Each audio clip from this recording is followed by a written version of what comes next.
Hey, I'm Nat. Let's see what's making news. Australia, we officially have a new astronaut. So, who is it? Here's Josh to fill us in. She's an engineer, a mother of two from Adelaide, and Australia's newest astronaut. It's time to meet Katherine Bennell-Pegg. It's absolutely incredible to graduate as an astronaut, especially an Australian astronaut, is a dream come true. While Katherine's not the first ever Aussie space traveller, she is the first person to become a qualified astronaut under the Australian flag. While I might be the first to represent Australia, I certainly am determined to not be the last. And it took a lot of hard work to get here. She's been training at the European Space Agency in Germany for the past year, learning everything from how to perform spacewalks underwater to experiencing weightlessness. This is so awesome! While she's not lined up for a mission to space just yet, her new qualification means she could one day head to the International Space Station and become the first Aussie woman in space. But in the meantime, she wants to inspire the astronauts of the future to shoot for the stars. Being an astronaut is as fun as you can imagine, but it's also even more worthwhile than you could imagine because I'm learning how amazing the work can be done up there to help life on Earth. Dream big, because it can happen.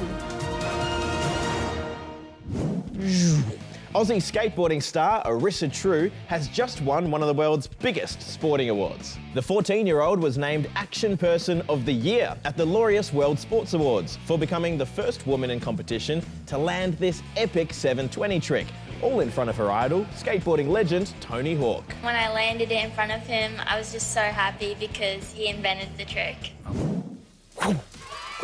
Now it's time to meet 11-year-old Henry, a massive cricket fan from outback Queensland who's decided to set up his own junior cricket team. Here's Ren. Yeah, when we say Henry's a massive cricket fan, there's the sweep and there is the block. we mean he's a massive cricket fan. He dreams about it. He literally talks about it in his sleep. He lives here in Cunnamulla, a town in outback Queensland, where a junior cricket team hasn't existed in decades. In fact, every weekend, Henry and his mum take a 400k round trip to another town just so he can play. Oh, exhausting. Sometimes we're up at 5, leave by about 5:45, 6 o'clock. So, Henry decided to take matters into his own hands and create his own local club.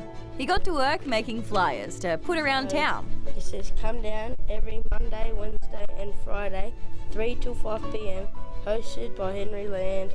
And started to recruit players who might want to join in on the fun. I decided that we need more kids than just my mates. And now the Cunnamulla Junior Cricket Team is in the early stages of becoming a fully fledged registered club. Henry says the best part is anyone can play. Doesn't matter if you're fast or slow, big or small. Although there is one golden rule. Before you bat, you got to bowl, and if you don't bowl, then you don't get a bat. Now it's time for some stories that'll make you want to say, congratulations, that's huge! Why, thank you. Thanks.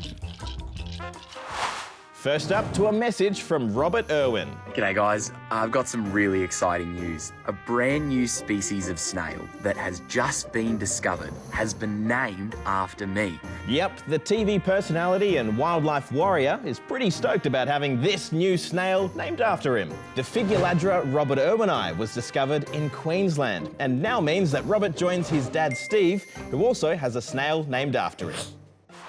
Now to the Netherlands, where a zoo has made a special sanctuary for corals to help save a whole lot of species from extinction. The idea is that, if need be, these corals could one day be transplanted back into the wild. And finally to Canada, where a teenager has just become the youngest player to win the men's candidates chess tournament. 17-year-old Gukesh Domaraju, who's from India, went head-to-head with the US's Hikaru Nakamura in a nail-biting final that, as you might expect from chess, was quite quiet.